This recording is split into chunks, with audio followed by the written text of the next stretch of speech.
साथियों, भारत जब सफल होता है तो पूरी मानवता को उसका फायदा होता है। लेकिन आज मानवता के सामने अनेक बड़ी चुनौतियां भी है। आज की दुनिया किस तरह नई नई चुनौतियों से जूझ रही है। पहले कोरोना आया, फिर युद्ध होने शुरू हो गए और अब आज की एनर्जी क्राइसिस है। ये दशक दुनिया के लिए आपदाओं का दशक बन रहा है। हम सभी देख रहे हैं, अगर ये स्थितियां तेजी से नहीं बदली गई तो बीते अनेक दशकों की उपलब्धियों पर पानी फिर जाएगा। दुनिया की बहुत बड़ी आबादी फिर से गरीबी के दलदल में चली जाएगी।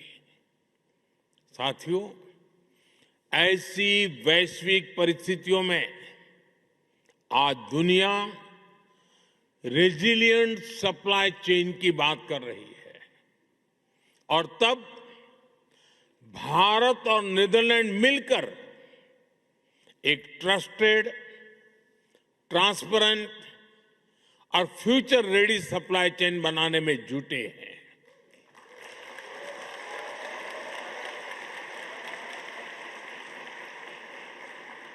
एनर्जी सिक्योरिटी से लेकर वाटर सिक्योरिटी तक नीदरलैंड्स और भारत मिलकर काम कर रहे हैं। ग्रीन हाइड्रोजन को लेकर हमारा कोऑपरेशन बहुत महत्वपूर्ण है और भारत और यूरोपियन यूनियन के बीच जो ऐतिहासिक ट्रेड एग्रीमेंट हुआ है, इससे भारत और नीदरलैंड की साझेदारी और मजबूत होगी और इसका लाभ आप सभी को भी होगा। भारतीय बिजनेस के लिए यूरोप में प्रवेश का नेचुरल गेटवे नीदरलैंड बनेगा।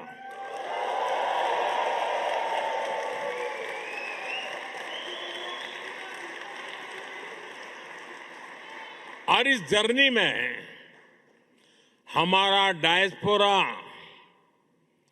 ट्रस्टेड ब्रिज बन सकता है।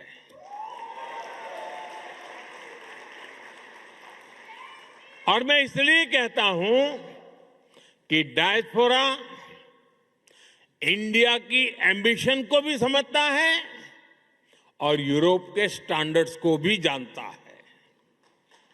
इससे यहां बसे भारतीयों को भी भारत के हाई क्वालिटी प्रोडक्ट्स के अधिक अवसर मिलेंगे। साथियों, नीदरलैंड ट्यूलिप की धरती है और यहां के खूबसूरत ट्यूलिप्स को देखने के लिए दुनिया भर के लोग यहां आते हैं। भारत में भी दुनिया के सबसे बड़े ट्यूलिप गार्डन में से एक हमारे जम्मू कश्मीर में है, श्रीनगर में है। और जिस तरह नीदरलैंड को ट्यूलिप्स के लिए जाना जाता है, वैसे ही भारत लोटस यानी कमल के लिए जाना जाता है।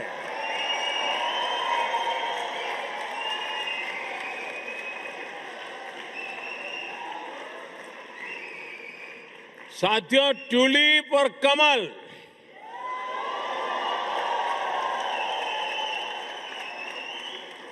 दोनों फूल हमें बताते हैं कि जड़ें चाहे पानी में हो या धरती पर, अगर सही पोषण मिले तो सुंदरता भी मिलती है और स्ट्रेंथ भी आ जाती है।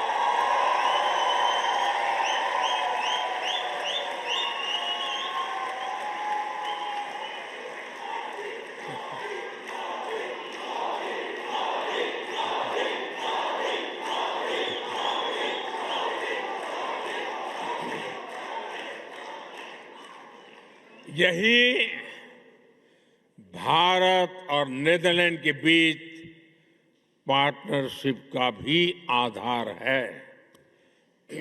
साथियों, हमारे बीच दोस्ती की एक और कड़ी है जिसकी उतनी चर्चा नहीं होती, और वो है स्पोर्ट्स। हम दोनों देश स्पोर्ट्स के क्षेत्र में बहुत कुछ मिलकर कर रहे हैं। अब जैसे क्रिकेट है, नीदरलैंड की क्रिकेट में भारतीय समुदाय का बहुत बड़ा योगदान है। अभी भारत में T20 वर्ल्ड कप हुआ, उसमें नीदरलैंड की टीम ने अच्छा प्रदर्शन किया। भारत वर्ल्ड कप चैंपियन है, लेकिन भारत की टीम को भी नीदरलैंड की टीम ने बहुत बड़ी टक्कर दी थी।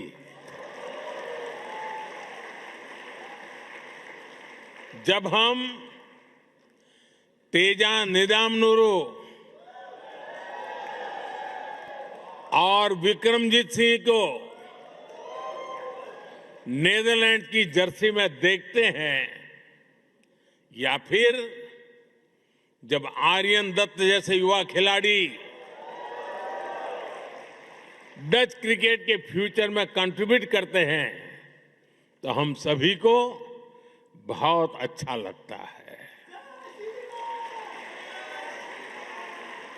साथियों, जैसे क्रिकेट में भारतीयों का योगदान है, वैसे ही भारत की हॉकी में नीदरलैंड्स का भी बड़ा कंट्रीब्यूशन है। भारत की हॉकी को और अधिक निखारने में डच कोचिज की भी मेहनत रही है। हमारी विमेन हॉकी टीम बीते कुछ समय से शानदार परफॉर्मेंस कर रही है। इसमें कोच मरीन का अहम रोल है, और इस वर्ष तो हॉकी वर्ल्ड कप का होस्ट नीदरलैंड भी है। और आप सभी को भारत के मैच देखने तो जाना ही जाना है। ये बात पक्की है कि वर्ल्ड कप जो भी कोई जीते, लेकिन इतना पक्का है कि इस ओलंपिक में भारत और नीदरलैंड की दोस्ती जरूर जीतेगी।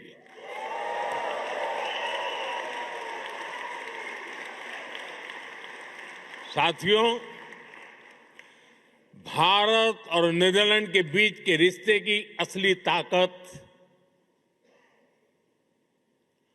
ताकत आप सभी हैं।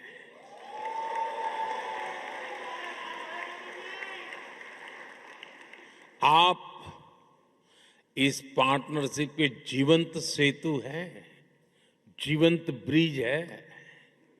इसलिए भारत सरकार ने सूरीनामी हिंदुस्तानी समाज के लिए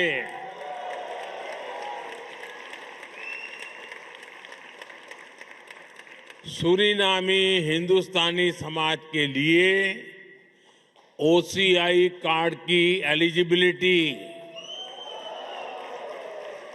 चौथी पीढ़ी से बढ़ाकर छठी पीढ़ी तक कर दी है।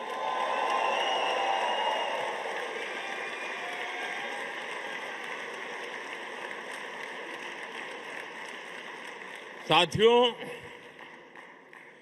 21वीं सदी का भारत अवसरों की भूमि है।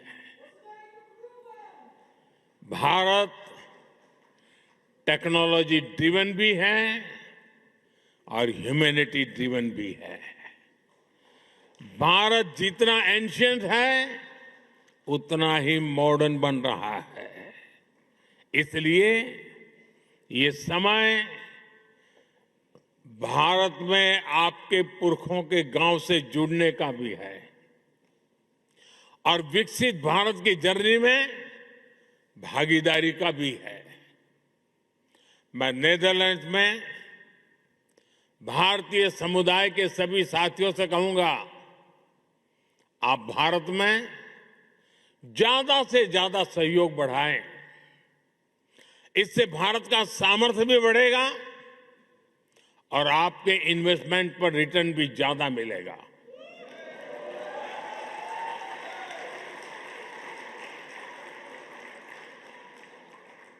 और ये मोदी की गारंटी है।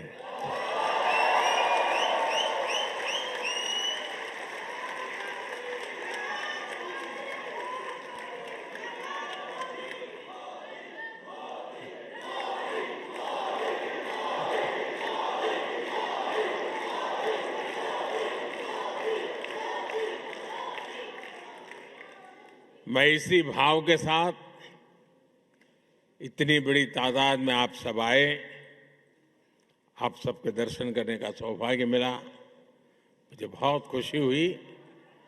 इसी भाव के साथ मैं अपनी बात समाप्त करता हूं। इतने गर्मजोशी भरे वेलकम के लिए फिर से आप सबका बहुत बहुत धन्यवाद। भारत माता की, भारत माता की, भारत माता की बहुत बहुत धन्यवाद।